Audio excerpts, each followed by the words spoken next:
And welcome back to the Constitutional Podcast. Constitutionals, yes, there's an S in there. The premier podcast for the website, cpluscomedy.com. Like I just said, it's a website. Go there. All right, we're in a new configuration. There is the recycling truck outside as well. So two things are happening. Two giant major things. Oh, hey, let me start the timer. You know, it's confusing when you fix things up, when you change things around, and things are happening. Waiting on maintenance to come change light bulbs, because how dare I do it when I pay this much? This is the most Karen thing anyone can say. The most Karen thing. Episode 196. I just finished eating an apple. A delicious apple, probably the size of a baby's head. Probably, truly, the size of this UE Boom Wonder Boom 2 speaker I have. Yeah, it was about this size because it took like the entire width of my hand. And I've got giant hands. If you do hear the recycling truck outside, know that I did sit down and I turned the camera on and I went, and they pulled up as soon as I started, as soon as I pressed record, and I said, I'm just going to go through with this because it is 2:00 and I want to get this done. 1:58, but whatever. Sitting here, so I ate the apple. You gotta eat that apple meat. Gotta get right in that apple meat. Eat that apple meat, and you real good. Nova, her whereabouts are currently in the bedroom. I was at Jesus, if you can hear it, it's so loud. Imagine hearing it in person. They're right outside, 4 floors down, right on the street. Too much information. And so I went to PetSmart this week. I've been giving Nova Ideal Weight Purina One canned wet food. I give her half a can, and then I give her. Oh, they're finally gone. And then I give her about maybe way too much kibble, like a fourth of a cup. But then like a little bit less than that. It's too much. I've already calculated the kcals. I know I'm not supposed to give her that much, but I just have to, or else she complains. And this week she's been acting a little bit slower, and by that I mean she's been so sad and depressed, and I think I'm rubbing off on her. So what I've been doing. That's true. I can rub it over. So she's been like sad and stuff. So I bought her a bunch of toys, and she's not been playing with her toys all week. I have to throw them at her, and she'll like swat out of it, and she'll stop, and she just wants to go out on the porch and hang out. So I bought one of those magic mesh screen doors, which is a very, very, very, very cheaply made mosquito net with I would say mosquito nets are better made than this, with magnets in the middle so you can walk through, but also keep like your screen door open or your porch door open. So I bought that for her so I could keep an eye on her outside without having to close the door, without having to worry about bugs coming in or something. And again, this thing is so cheap. The magnets are already coming off. I just opened it. The magnets are coming off. And I would venture to say that bugs are probably still getting in. But it's nice to have just to peek my head outside instead of having to look through the window or open the door itself, like keep continuously opening the door for her and stuff like that. So I keep it open the door open a little bit now, but she's getting better, and so she's in the bedroom because I bought at PetSmart. They had a carpeted a carpeted scratching post. Instead of, I think it was like, $15-20, it was on clearance. They were trying to clear it out. It was like $7, $6-7. So I said, you know what, might as well. And I bought that for her, put it in the bedroom. She has all week, she's been eating. She's been doing everything. She's been pooping. Her poops are great. Poops are wonderful. She's been doing everything well. It's just the fact that, she has just been so sad. So, I have an Apple subscription. Oh, never mind. Okay, it was for something else. So she's been feeling sad, and so anyway, I put that in the bedroom, and she'll come into the bedroom in the middle of the night and sleep with me. Just this week, but she's been, I guess, like she's been trying to make me feel better, and she's used up all her energy. But one night she discovered that. She discovered it was over there, sniffed it, started scratching on it, and now she sleeps next to it. Takes a little nap throughout the day here and there. She has not been on top of the couch or on top of the futon like she usually hangs out, because I guess she gets to go outside now. So there's that. Now she has 2 scratching posts, so she doesn't have to scratch. Oh, and in my bedroom, she was scratching the frame of my bed, which is the reason why, second reason I bought that. And I also bought a cat tunnel, which she does not like. Cats are so hard to choose for. This is why everybody likes dogs, because they're easy. Let's get to today's topics. You can't see the pants I'm wearing. They can't see the parents I'm wearing. You can't see the pants I'm wearing, which is nice. Camera's closer, so I can just lean over and turn it back on if I need to. Yeah, there we go. That's it. If you're watching the video, you see it's different. If you're listening to audio, you don't know a gosh darn thing. Okay. First things first. Recipes, Uncle Phil. Something happened in the streaming world that I'm so excited about that I just can't even put into words how excited I am. This comes from Gizmodo, written by Katie Keck. With ESPN Plus now on Hulu, it really is the best all-around streaming service. Now, I don't like saying best streaming service, all that stuff, but it's fairly easy to see that I prefer Hulu over everything else, because Hulu was the first one I had. But anyway, Hulu's great. Hulu's wonderful.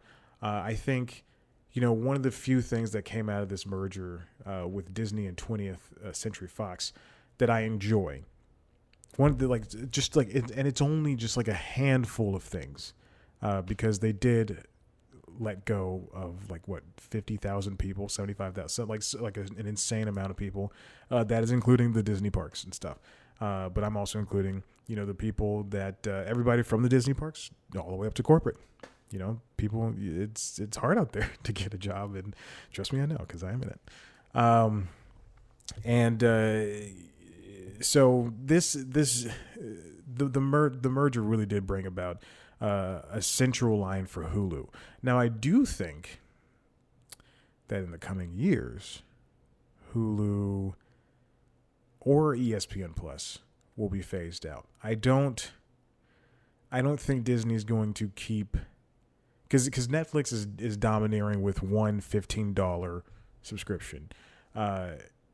Disney has 3 different $7 subscriptions, or you can get them all in the package for I think it's $18 now. And eventually that's going to go up to 21 at some point. But I don't see them continuing on with 3 things, with 3 tiers, with three different things. I see Peacock phasing out at some point. We'll get to that in a second. But Hulu, Disney announced this late 2020 that ESPN Plus will be available inside of Hulu if you have ESPN Plus. And this week it was made possible. They talked about it apparently at their investor meeting or analyst number night, whatever, streaming night, whatever, on Wednesday. And then it popped up on Thursday. Today, Friday? So it popped up. It was Tuesday, then it popped up on Wednesday. And I had no clue until I saw an article, and I went, "Excuse me?" And immediately rushed to Hulu. And yes, it is there. Now, you don't get the ESPN proper. You don't get ESPN or ESPN2. You don't get any of the channels. You just get ESPN Plus stuff, which includes the live games that aren't on television, and also 30 for 30 and other documentaries and stuff, E60, all that other stuff, which I did not understand. I kept going between the ESPN app and Hulu, ESPN Plus on Hulu, and I went, "What's going on? How come this is getting the Vanderbilt game and this is only getting Kansas City State Arena?" And I couldn't figure it out. And then I went, "Oh, wait a minute. One of them I sign in with YouTube TV, and the other one I don't." So it makes a ton more sense. And yeah, so I think I 100% think Hulu's the best one. Disney Plus did pass the milestone of 100 million subscribers, which is fantastic for them. And congratulations.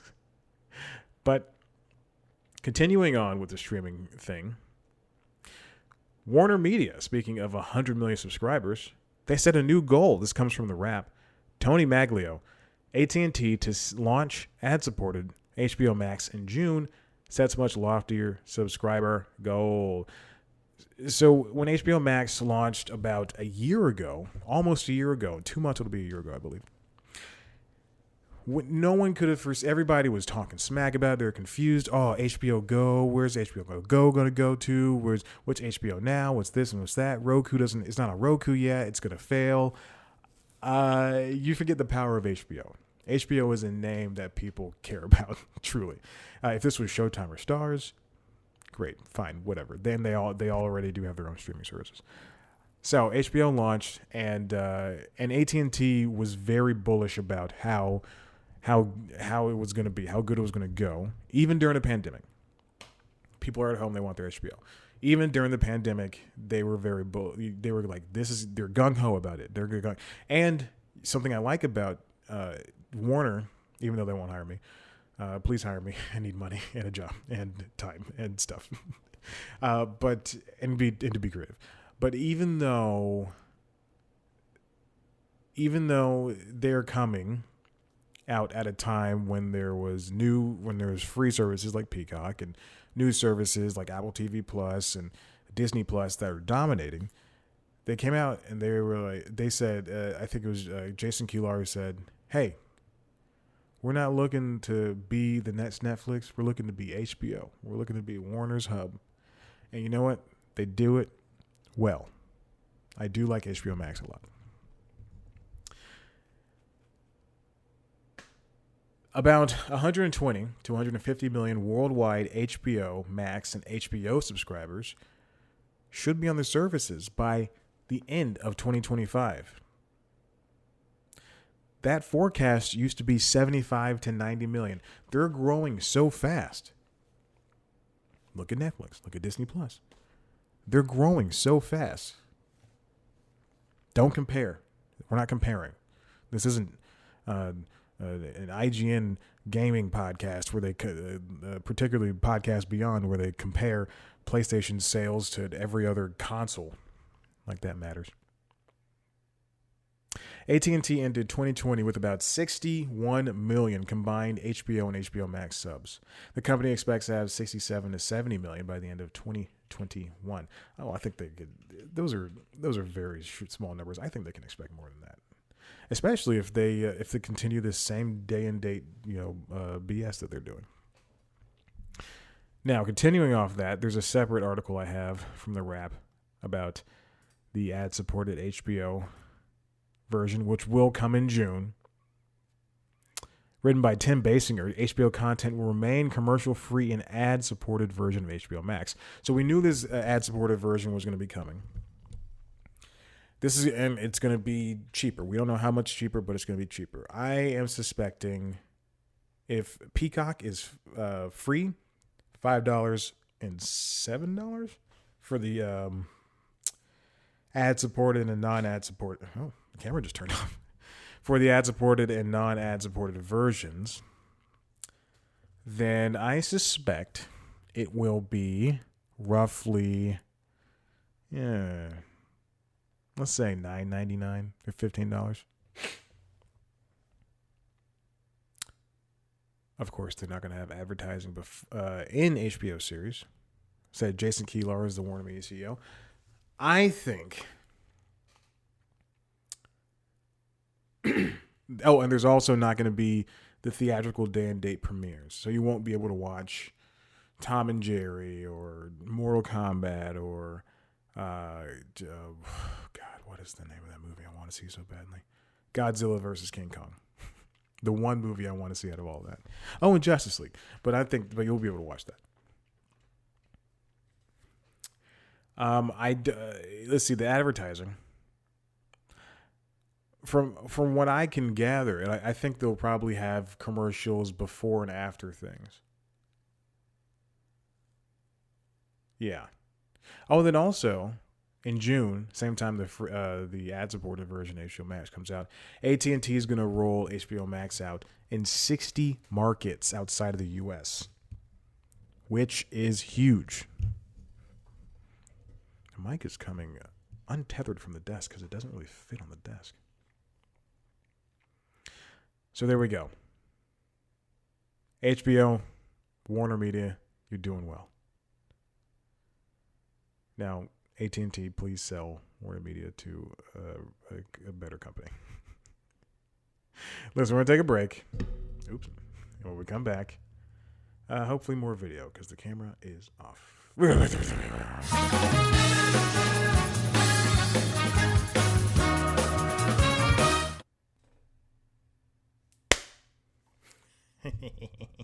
Ooh, we're back, baby. Welcome back. Episode 196, the Constitutionals podcast. I just decided to use the webcam again. Be as professional as possible here. What else is going on? Reached my 10,000 step goal already. If that's interesting to anybody. It's not. It shouldn't be. I don't know why it is. I'm sorry. I'm moving things around inside of the Notion app so that I can put these things up with one fell swoop. Is it fell or fell? I got a new light bulb for the because I was like, hey, let me get a smart bulb. Let me try one of these out. Got a cheap one from Casa. It's a TP-Link company. Poor man's Philips Hue bulb. $15 instead of the 30 or 60 that one is for Philips Hue. It's great. It's not as bright as a daylight bulb or a regular light bulb, but it does its function. In fact, I can turn on the light. I can turn off this light right now. Turn on the light on the whatchamacallits. And hold on, I forgot to start the timer. See, this is what happens when things don't work. All right, so I turn off the light. If you're watching the video, you will see the desk light turn on. Boom, light me up perfectly. Actually, wow, looks really nice. You can change the color to look at me, incandescent. I can change it to red, vermilion. Oh, it's just so lovely. Hey, maybe I'll just leave this on because this lit me up really well. Oh God, now it's too bright. Episode 196, Constitutionals podcast. Turning off the light. Oh, see, okay. Leaving it on because it looks way better. 196. Let's hop into the next story. This comes from Bloomberg, Buzzfeed. Oh, God. Okay, it's a Bloomberg story, and I thought it told me I don't have any more reads left. BuzzFeed is in talks to go public via 895th Avenue SPAC. Okay, written by Gillian Tan. BuzzFeed Inc., the digital media outlet founded in 2006, oh my God, is in talks to go public through a merger with 895th Avenue Partners Inc., a special purpose acquisition company, SPAC. Once public, the company may use its currency to target future acquisitions. The transaction value couldn't immediately be learned. As with any deal that has been finalized, it's possible terms change or talks fall apart. Oh, it's possible terms change or talks fall apart. So we've seen a lot of companies use SPACs before. I don't know if anything of this entertainment worthy has used a SPAC. You know, I was watching Squawk Box this week. Roblox went public, the video game Roblox. And I think that's so interesting to me that Roblox thought it would have, and it nearly doubled, prices nearly doubled in its debut from like 45 to like 70 or 80, something like that per share. And I think that's just so interesting that Roblox of all games, like, you know, I would think that Epic would go public. Epic Games should go public. EA is public, and I think they're only trading at like $20-something. I've been following them for years. But I mean, you know, Roblox is more than a game; it's a platform for kids kids to do whatever kids do, play video games without, the threat of of like an adult messing with them, even though it's all kids that mess with adults on what's it called on online. Oh, and also I learned this week that Buzzfeed is laying off a bunch of HuffPost people. HuffPost, blah blah blah. Go. And it also laid off people from its company in November or fall of last year. As part of the HuffPost deal, Verizon acquired a majority stake in Buzzfeed that valued the company about $1.7 billion. That's roughly the same as the valuation in 2016 when NBC Universal invested $200 million in the business. That's about it. They're getting this valuation. They're heading to the market with with the help of some type of SPAC merger thing. Being bought out really did wonders for them. Being bought out by Verizon. Yeah, and you think that that's what I mean. That obviously that's what every other company that gets that sells itself wants. But I think it's interesting that not even Vice. People pulled out of Vice so quickly.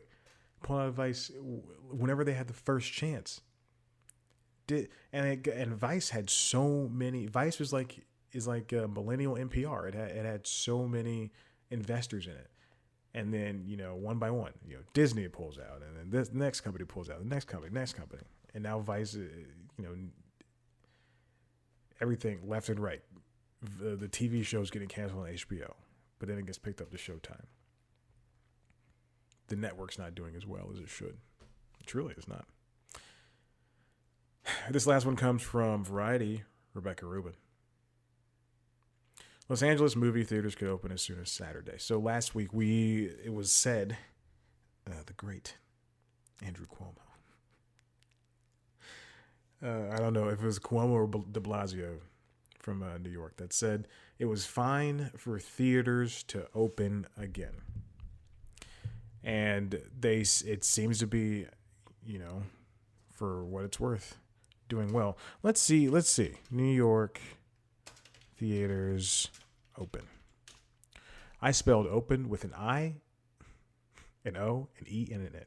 In that order. Yeah, this is from CNBC. Movie theaters open in New York City in March at 25% capacity. Sarah Whitten, Noah Higgins, done. So they opened last week, March 5th. And it was Cuomo who said that. Boy, he's in a bunch of trouble lately, isn't he? Hey, Johnny? Yes, it's me, Johnny Carson. Oh my God, Johnny, how are you doing? I'm doing well. Dead. Oh my God. Ed? Yeah, I sound like this for some reason. Ed. Well, you guys, I got a show to do. So go sit down. Go sit down over there.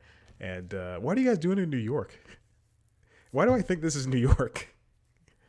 I don't know. But let me tell you a story. Betty White and I were smoking a joint. I don't know. All right.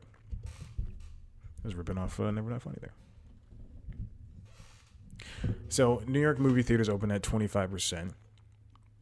Barclays Center and Madison Square Garden are allowing limited number of fans for basketball games. And masks are required.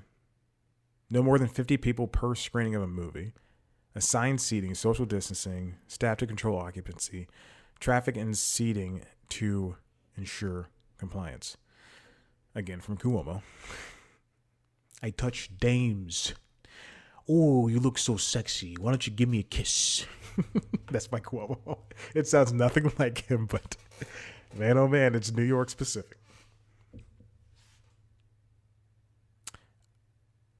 So moving back to LA County, they're opening this Saturday. That's what the hope is.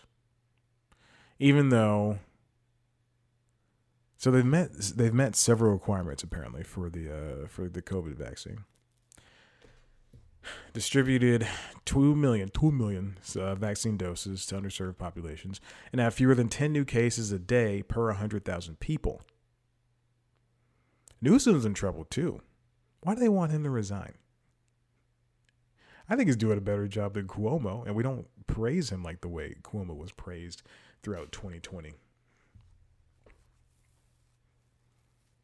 When they do get the green light, multiplexes in the country's most populous county, LA County, will be able to operate at 25% or 100 people, whichever is less. Whichever is less. Gyms and indoor dining at limited capacity will also be included as California moves into the red tier. Well, I mean, now that movie theaters are going to open, it's going to be great for people to finally see Tenet the way it was meant to be seen. I watched a video just before, I was eating my apple. I was eating my baby head. Oh, God. Giant apple. I watched a video by a guy on YouTube named Wolfden, and he put Tenet onto Game Boy Advance cartridges. Now, if you know Game Boy Advance, it had a subgenre of cartridges where shows like Sonic X and the Fairly Odd Parents and All Grown Up and Dragon Ball, just Dragon Ball Z, I think, were put on these cartridges, 2 episodes at a time, highly compressed. The video looked horrible, but it was a cheap way to watch, your favorite shows. Cheap. I'm sure those cartridges were like $20. Anyway, he bought Tenet on 4K Blu-ray, shrank down that file, cut it up into 30-minute segments, shrank it down even more, and put it on these cartridges so he could play it on his Game Boy Advance SP. 5 different cartridges. I just think that's so interesting. It's so stupid. But now people can go to theaters and watch movies. Atlanta's been open for a little bit, and boy, is it bad. People walk around without masks. You give them an inch, they take a mile. That's a true statement, if there's ever been one. And I don't like it. And at my gym, I'm one of maybe, I would say, 8 people there total that wears a mask. And that's not even the same. Like, a lot of people don't come some mornings, or whatever. There's, let's say, like, there's like 100, 200 people sometimes, not at the same time, but like just let's say 100 different people throughout the week, different faces that I see, and it's horrible. It's horrible. So anyway, how long is this segment? 11 minutes. I think I've reached my time. Put on a mask, please. I just want to get this vaccine. And even still, I'm probably going to wear a mask for a little bit, because I got these gosh darn masks. Oh, the pool is open. No. I'm not doing that. It's not going to be that hot, guys. My gym, my complex just emailed me. The pool's open. I'm not doing that. All right. There's nothing else going on. I watched the SpongeBob movie, the Sponge on the Run, and it just seemed like it was a way for the door to open to Camp Coral, because they kept hyping up, forget the show, forget Camp Coral. They kept hyping up that this is going to be, we're going to see how everybody met. This is going to be SpongeBob Camp Coral, blah, blah, blah. So you would assume that throughout the movie, you're going to flash back to how everybody met. Like, Steven Universe, the movie, which this is a trope I hate in the first place, but it was done so well in Steven Universe, the movie. I watched it, 3 times in a month, which is a lot for me. 3 times in like 3 months, actually. No, I think twice that first week. Anyway, doesn't matter. Who cares? So in the Steven Universe, the movie, 10 minutes in the movie, a villain comes and poofs the gyms and turns them and resets them essentially, and then Steven has to go out and go back to all three of the gyms that that's his family, and he has to go, hey, remember, we're friends, please come back to and help me, and all this stuff. And SpongeBob Camp Coral, or SpongeBob Under the Where the World is Gary, I don't know what it's called, Sponge on the Run, that's what it's called. And he's not on the run. Oh, Jesus. Plankton gets Gary to be taken. He steals Gary and takes him to King Neptune, not Poseidon, because Poseidon's Jeffrey Tambor, and apparently we forget that SpongeBob has met the King of the Sea before. And also, SpongeBob, not very diverse, that show, nor the movies. A lot of white guys, a lot of white people in both of those things. Anyway, so in both the show and the movies. Anyway, and then eventually, 30 minutes in the movie, SpongeBob goes, and there's like an hour left, and it drags on forever. But it's better than the second one. And so SpongeBob and Patrick go to find Gary.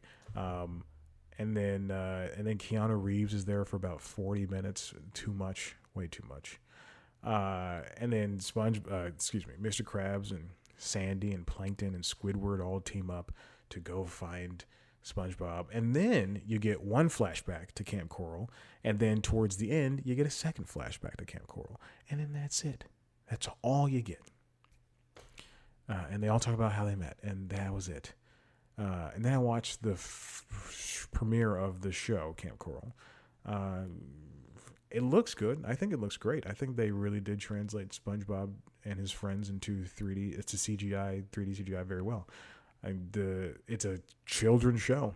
It is if Nick Jr. was still on, which I assume it is, not, then it is a Nick Jr. show. Just like Lion Guard is a Disney Junior show. That show is for kids. Muppet Babies for kids. I can't just sit around watching either of those. It's weird. All right, listen, I've been talking for long enough. If you like what you heard here, head to website cpluscomedy.com, where you can see me talk to comedians sometimes. Hasn't happened in a long time. I'll have it in a couple of months. Please reach out to me if you are a B-level comedian or above.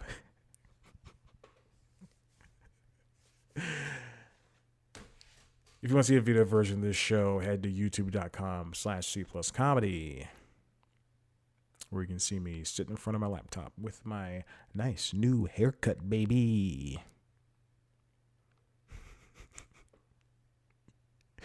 Also on youtube.com/cpluscomedy, you can see our premiere show, News Time, which has been coming out later in the week. I'm sorry, but it's hard to be enthused for 0 views, or 2 views, and they're both mine, and then 2 likes, and they're both from both my YouTube accounts.